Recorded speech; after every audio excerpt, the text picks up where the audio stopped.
Oke teman-teman, kali ini kita masuk kepada materi kita, yaitu keperawatan preoperatif. Menurut Baradero dan kawan-kawan, pada tahun 2005 keperawatan preoperatif adalah hasil perkembangan keperawatan kamar operasi yang dimana terfokus pada pasien, bukan lagi prosedur, yang dimana juga pasien oriented, bukan lagi teks oriented. Keperawatan preoperatif terdiri dari 3 tahap.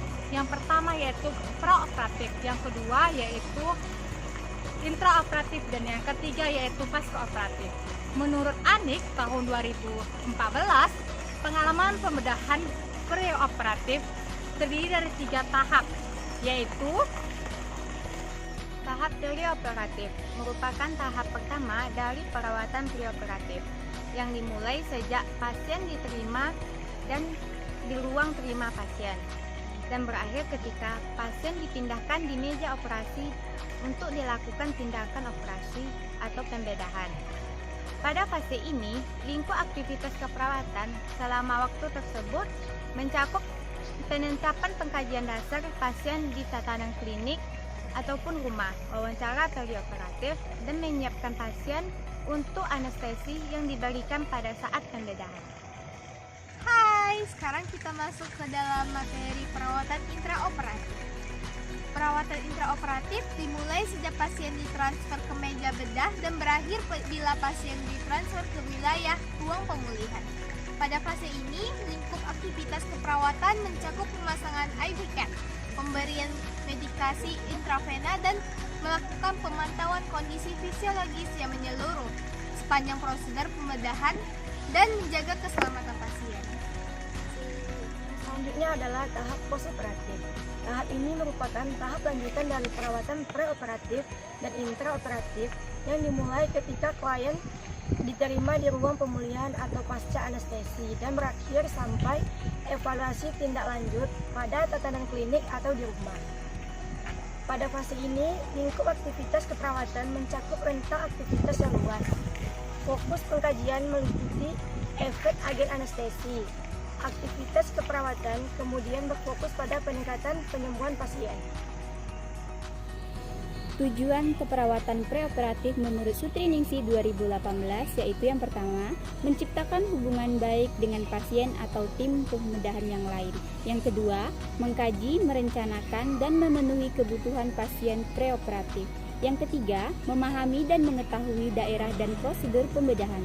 Yang keempat, mengetahui akibat pembedahan dan pembiusan yang dilakukan terhadap pasien. Yang kelima, mengobservasi kesulitan yang timbul. Dan yang keenam, mengevaluasi pengadaan, pemeliharaan alat, serta tindakan secara berkesinambungan.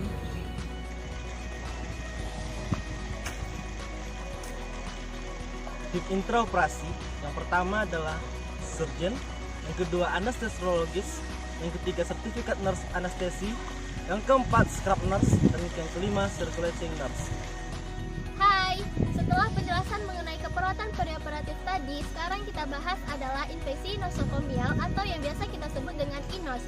Infeksi nosokomial berasal dari bahasa Yunani, terdiri dari kata nosos yang artinya penyakit dan komeo yang artinya merawat. Jadi, menurut Darmadi tahun 2008, infeksi nosokomial adalah infeksi yang diperoleh atau terjadi di rumah sakit. Nah, dari pengertian di atas ini teman-teman dapat kita simpulkan bahwa infeksi nosokomial adalah infeksi yang terjadi di rumah sakit yang menyerang pasien selama proses perawatan. Nah, infeksi nosokomial ini bisa terjadi sesama pasien, tenaga medis, ataupun pengunjung rumah sakit. Sumber infeksi nosokomial, sumber ini dapat terjadi secara 3 tahap, yaitu infeksi silang, infeksi lingkungan, infeksi diri sendiri. Prosedur mencuci tangan dengan prinsip bersih. Pertama, kita cuci tangan dengan air mengalir lalu beri sabun dan gosok pada telapak tangan. Setelah itu, kita gosok sela-sela jari. Kemudian, kita gosok punggung tangan. Setelah itu, kita lakukan gerakan mengunci. Lalu, gosoklah ibu jari dengan tangan kiri dan kanan. Setelah itu, kita gosok dengan gerakan memutar ke depan dan ke belakang. Setelah itu, kita bersihkan tangan dengan air mengalir dan cuci tangan dengan prinsip bersih pun selesai.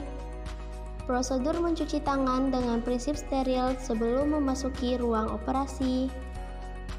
Pertama, kita cuci kedua tangan dengan air mengalir hingga siku. Setelah itu, kita beri sabun. Jika sudah, kita gosok telapak tangan, sela-sela jari, dan punggung tangan ya. Lalu, kita lakukan gerakan mengunci kedua telapak tangan. Setelah itu, gosok ibu jari dengan tangan kiri dan kanan menggunakan genggaman tangan. Lalu, kita gosok dengan gerakan memutar ke belakang dan ke depan hingga ke siku ya teman-teman.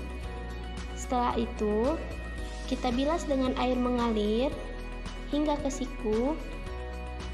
Lalu kita matikan keran tanpa menyentuh dengan tangan. Prosedur pemasangan gaun bedah dan pemasangan handscoon steril.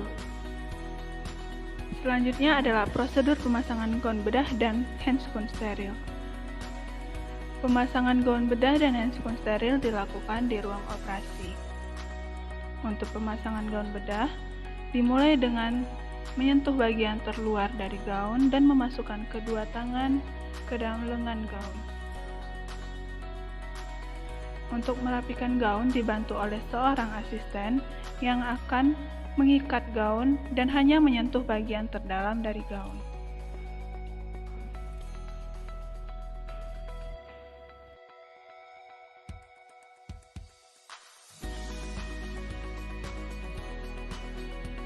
Selanjutnya pemasangan handscoon steril. Jari telunjuk dan ibu jari memegang bagian terlipat dari handscoon dan memasukkan tangan dengan satu gerakan tunggal. Ambil handscoon yang kedua, masukkan tangan ke dalam lipatan dan masukkan tangan dengan gerakan sama, yaitu satu gerakan tunggal.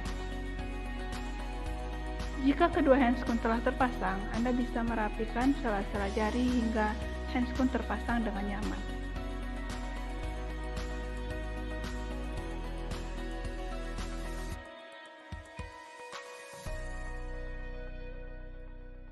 Prosedur sterilisasi alat. Menggunakan metode sterilisasi udara panas kering atau dry head sterilization. Setelah kita mencuci tangan, lalu kita menggunakan APD.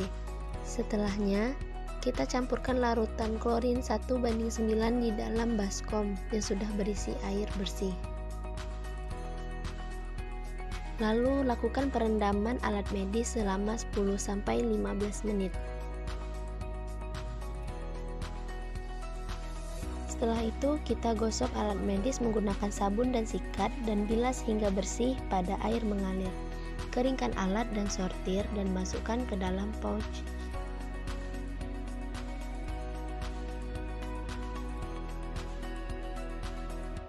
Kemudian kita rekatkan pouch yang sudah berisi alat-alat medis yang sudah bersih tadi ya.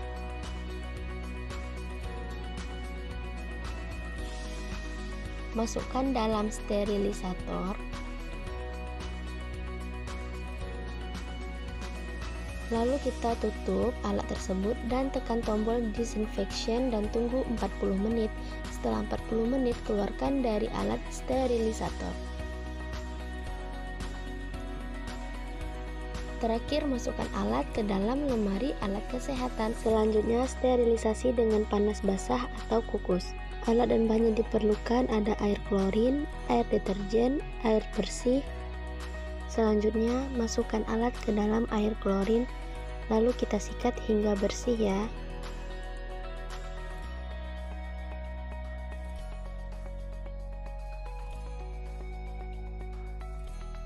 Rendam selama 15 hingga 30 menit.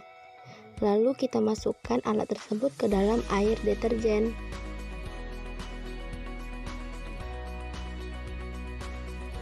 Kemudian masukkan ke dalam air bersih dan bilas hingga bersih.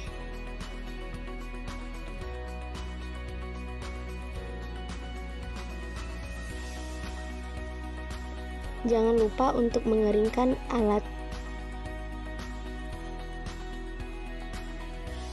Setelah itu, masukkan ke dalam kukusan yang sudah kita siapkan. Lalu kita hidupkan kompor. Setelahnya, alat dikukus selama kurang lebih 20 menit. Perawatan paliatif adalah periode sebelum, selama, dan sesudah operasi berlangsung, di mana tugas perawat memberi kenyamanan terhadap pasien. Sehingga sebagai seorang perawat, tentunya kita penting memahami praktik-praktik dalam tindakan keperawatan paliatif demi tercapai kesuksesan dalam pemberian asuhan keperawatan. Jadi, hendaknya mahasiswa dapat memahami dan mewujudkan peran perawat secara profesional, serta dapat melaksanakan tugas-tugas penuh dengan tanggung jawab dan selalu mengembangkan ilmu keperawatan.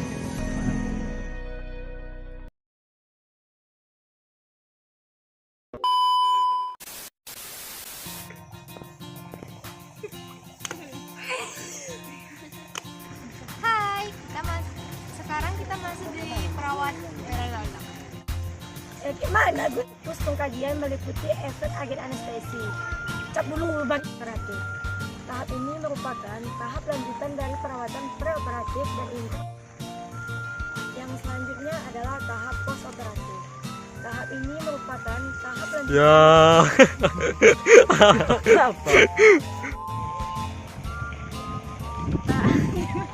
Pasien diterima masuk di ruang terima pasien. Preoperatif yang merupakan nggak apa lah. Setelah penjelasan nggak jadi pakai itu Ben. Antara pasien atau tenaga medis dan juga infeksi nosokomia atau yang biasa kita sebut dengan inos atau Hai, mengenai